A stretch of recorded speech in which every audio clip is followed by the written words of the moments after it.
গল্পের শুরুতেই আমরা সোফিয়া নামের একজন শার্ক রিসার্চারকে দেখতে পাই। সে তার কিছু টিম মেম্বারদেরকে নিয়ে সমুদ্রের মাঝখানে লিলিথ নামের একটা শার্কের উপর রিসার্চ করতে এসেছে। সোফিয়া তার টিমের অন্যান্য সদস্যরা বেশ কয়েক মাস আগে থেকেই সেই শার্কের উপর নজর রাখছিল, আর সেই সঙ্গে অধীর আগ্রহে অপেক্ষা করতে থাকে কবে সেই শার্ক তাদের রাডারে ধরা দেবে, আর সেখান থেকে স্যাম্পল কালেক্ট করে তার উপরে রিসার্চ করবে।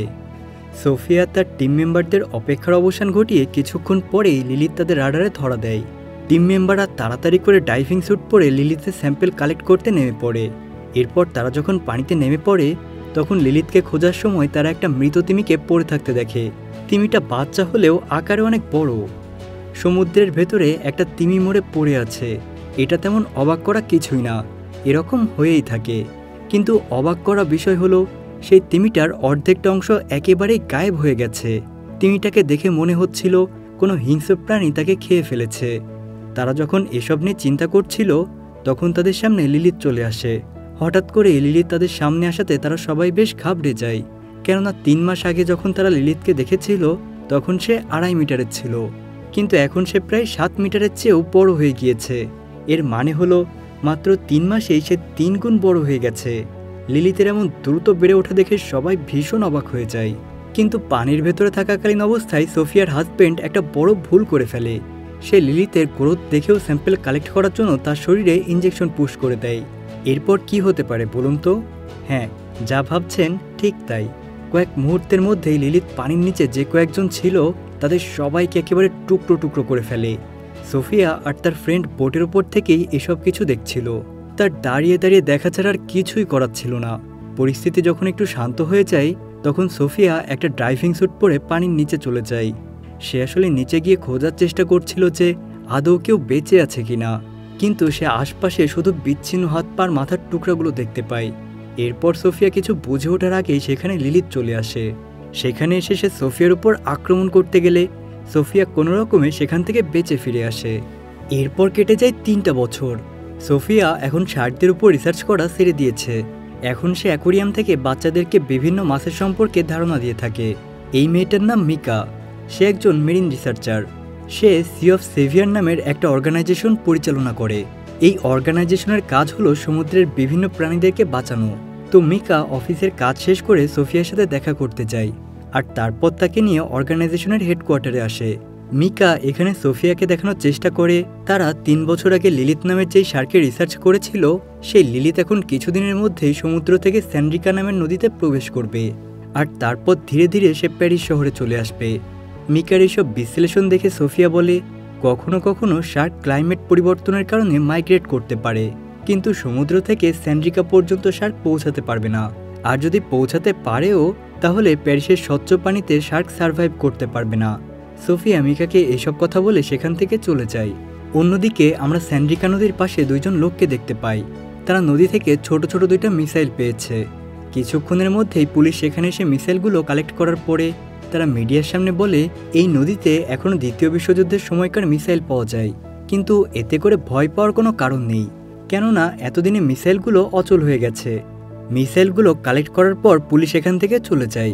এরপর রাতে আমরা দেখতে পাই সোফিয়া তার এক বান্ধবীকে সাথে নিয়ে স্যান্ড্রিভা ব্রিজে ঘটে যাওয়া একটা কার অ্যাক্সিডেন্টের বিষয়ে অনুসন্ধান করতে যায়। তারা আসলে দেখতে চাচ্ছে লিলিথ নদীতে এসেছে কিনা। ব্রিজের নিচে পৌঁছানোর পর মিকা নদীর গভীরে গিয়ে দেখতে পাই গাড়িতে শার্কের আক্রমণের চিহ্ন রয়েছে। এর মানে হলো লিলিথ চলে এসেছে। মিকা আর তার বান্ধবী আরও কিছুক্ষণ অনুসন্ধান করার আগে সেখানে পুলিশ চলে আসে আর মিকাকে অ্যারেস্ট করে নিয়ে যায়, কারণ এভাবে গোপনে কোনো কিছু অনুসন্ধান করা একেবারেই বেআইনি। এদিকে মিকাকে অ্যারেস্ট করা গেলেও তার বান্ধবী সেখান থেকে পালিয়ে যায়। অন্যদিকে আমরা সোফিয়াকে দেখতে পাই, যে কিনা এখনও লিলিথকে ট্র্যাক করছে। সে দেখতে পায় লিলিথ অলরেডি স্যান্ড্রিকাতে চলে এসেছে। পরদিন সকালবেলায় পুলিশরা ব্রিজের নিচ থেকে কার অ্যাক্সিডেন্টে মারা যাওয়া একটা লোকের ডেড বডি উদ্ধার করার পর তারা দেখে ডেড বডির অর্ধেক শরীর গায়েব। এর মানে হলো কোনো হিংস্র প্রাণী সেটাকে খেয়ে ফেলেছে। এদিকে ডেড বডি উঠানোর সময় সেখানে সোফিয়া আর মিকা উপস্থিত ছিল। সোফিয়া পুলিশকে এটা ক্লিয়ারভাবে জানিয়ে দেয় যে এটা একমাত্র শার্কের কাজ। অতি দ্রুত কোনো পদক্ষেপ না নিলে পরিস্থিতি আরও অনেক বেশি ভয়ানক হতে পারে। সোফিয়ার এসব কথা শুনে মিকা মনে করে সোফিয়া হয়তো লিলিথকে মারার কথা ভাবছে। এজন্য সে শার্কদের বাঁচানোর জন্য গোপনে কাজে লেগে পড়ে, কেননা সে একজন মেরিন রিসার্চার। আর তার কাজই হলো সমুদ্রের প্রাণীদেরকে বাঁচানো। একদিকে শার্ক মানুষদেরকে খেয়ে ফেলছে, আর অন্যদিকে মিকা সেই শার্ককেই বাঁচানোর চেষ্টা করছে। যাই হোক, এরপর দেখা যায় সোফিয়া পুলিশদেরকে সাথে নিয়ে লিলিতকে ফাঁদে ফেলানোর প্ল্যানিং করছে। এজন্য সে লিলিত নামের শার্ককে ট্র্যাক করে পটে নিয়ে সেখানে পৌঁছে যায়। কিন্তু অফিসাররা পানির নিচে ড্রাইভ করে যখন লিলিতকে ধরতে যায়, তখন মিকা তার বান্ধবীদের মাধ্যমে সোফিয়ার ট্র্যাক করা সিগন্যালটাকে জ্যাম করে দেয়। এতে করে সোফিয়া লিলিতকে আর ট্র্যাক করতে পারে না। সোফিয়ার পুলিশ অফিসাররা আর কোনো উপায় না পেয়ে ব্যর্থ হয়ে সেখান থেকে চলে আসে। এদিকে সান্ড্রিকা নদীতে একটা বিশাল বড় শার্ক ঘোরাফেরা করছে। বিষয়টা অতিরিক্ত সিরিয়াস হওয়ায় অফিসাররা খবরটা মেয়রকে জানিয়ে দেয়। সব কিছু শুনে মেয়র বলে, যে কোনো মূল্যে ওই শার্ককে থামাতে হবে, কেননা খুব শীঘ্রই ওই সান্ড্রিকা নদীতে সাঁতার প্রতিযোগিতা হবে। আমি কোনোভাবে আয়োজনটাকে বাতিল করতে চাই না। মেয়রের এসব কথা শুনে অফিসাররা লিলিতকে আটকানোর উপায় ভাবতে শুরু করে দেয়। অন্যদিকে আমরা মিকাকে দেখতে পাই। মিকা একটা সিক্রেট ভিডিও বানিয়ে শহরের যত মেরিন সেভিয়ার ছিল সবার কাছে ভিডিওটা পাঠিয়ে দেয়, যেখানে সে সবার উদ্দেশ্যে বলে, যেভাবেই হোক লিলিতকে বাঁচাতে হবে, কেননা সরকার লিলিতকে মেরে ফেলার প্ল্যানিং করছে। আমাদেরকে আজ রাতেই ক্যাটাকমসে উপস্থিত থাকতে হবে। ক্যাটাকমস আসলে কি সেটা আমরা একটু পরেই জানতে পারবো। তো যাই হোক, মিকার এই প্ল্যান পুরোপুরিভাবেই সাকসেসফুল হয়। কিন্তু প্ল্যানিং পুরোপুরি সাকসেসফুল হওয়ার আগেই মিকার এক বান্ধবী সব কথা পুলিশকে গিয়ে বলে দেয়। এখানে আমরা জানতে পারি লিলিত শার্ক এখন ক্যাটাকমসের ভেতরে আছে, আর সেখানে আজকে রাতে সবাই মিলিত হবে। প্যারিস ক্যাটাকমস হচ্ছে প্যারিস শহরের একটা আন্ডারগ্রাউন্ড টানেল, যেটা প্যারিস শহর বানানোর সময় তৈরি করা হয়েছিল। এদিকে মিকার বান্ধবীর কাছ থেকে তথ্য পাওয়ার পর সবাই রাতের বেলা প্যারিস ক্যাটাকমসে চলে আসে। সেখানে মিকার বাকি মেরিন সেভিয়ারদের সাথে পুলিশদের কথা কাটাকাটি হয়। পুলিশরা সবাই ক্যাটাকমস থেকে চলে যেতে বললে মিকা হঠাৎ করেই পানিতে নেমে পড়ে, আর সে দেখানোর চেষ্টা করে যে শার্ক আসলে মানুষের কোনো ক্ষতি করবে না। কিছুক্ষণের মধ্যেই মিকার কাছে এক শার্ক চলে আসে, কিন্তু এই শার্ক লিলিত ছিল না। আসলে লিলিত ছাড়াও এখানে আরও অনেক শার্ক রয়েছে। মিকা ওই শার্কটার কাছে গিয়ে তার শরীরে হাত বুলিয়ে তাকে শান্ত করার চেষ্টা করলে শার্কগুলো তাকে সারা জীবনের জন্য শান্ত করে দেয়, অর্থাৎ মিকাকে মুহূর্তের মধ্যেই টুকরো টুকরো করে দেয়। মিকার এরকম ভয়ানক মৃত্যু দেখে যে কয়েকজন মেরিন সেভিয়ার সেখানে এসেছিল তারা সেখান থেকে পালাতে শুরু করে। কিন্তু পালানোর সময় অনেক মেরিন সেভিয়ার পানিতে পড়ে শার্কের খাবার হয়ে যায়। ক্যাটাকমসের ভেতরে চারিদিকে রক্তের বন্যা বইতে শুরু করে। শার্কগুলো একের পর এক সবাইকে টুকরো টুকরো করে ফেলে। এই দুর্ঘটনার পর বেঁচে যাওয়া মেরিন সেভিয়ারদের হাসপাতালে নিয়ে গিয়ে চিকিৎসা করানো হয়। সেই সঙ্গে ক্যাটাকমসের ভেতরে অফিসাররা একটা শার্ককে গুলি করে মেরে ফেলতে সক্ষম হয়। এরপর শার্কটাকে যখন পর্যবেক্ষণ করার জন্য ভেতরে নিয়ে আসা হয়, তখন সোফিয়া শার্কটাকে ভালোভাবে পর্যবেক্ষণ করে বলে যে এটা একটা মহিলা শার্ক, আর এটার বয়স আনুমানিক 2 মাস। শার্কটা প্রেগনেন্ট, আর তার পেটে অসংখ্য বেবি শার্ক রয়েছে। এই শার্কটা এমন একটা প্রক্রিয়ায় বাচ্চা জন্ম দিতে পারে যেই প্রক্রিয়ায় পুরুষ শার্কের প্রয়োজন পড়ে না। বিষয়গুলো বিশ্লেষণ করার মাধ্যমে এই ভয়াবহতা অনুমান করা যায়। এরপর সোফিয়া বলে এই শার্কগুলো খুবই অল্প সময়ে খুব দ্রুত বৃদ্ধি পায়। না জানি কত হাজার শার্ক ওই সান্ড্রিকা নদীতে ঘুরে বেড়াচ্ছে। এখানে সোফিয়া আরও একটা বিষয় জানতে পারে, আর সেটা হলো লিলিতের পেট থেকেই এই শার্কগুলো জন্ম নিয়েছে। আর এমন স্বচ্ছ পানিতে ঘোরাফেরা করার ক্ষমতা তারা তাদের মা লিলিতের কাছ থেকেই পেয়েছে।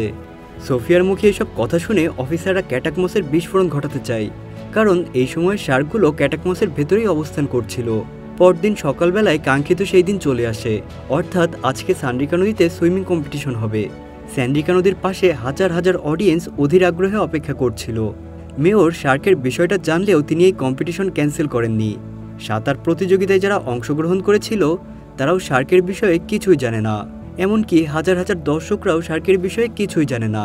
মেয়র খুবই গোপনীয়তার মাধ্যমে এই ইভেন্টটাকে চালিয়ে দিচ্ছিল, আর গোপনে অনেক পুলিশ ফোর্স সহ ক্যাটাকমসের বাইরে নদীতে একটা জাল বিছিয়ে দিয়েছিল, যেন শার্কগুলো জাল ভেদ করে এদিকে আসতে না পারে।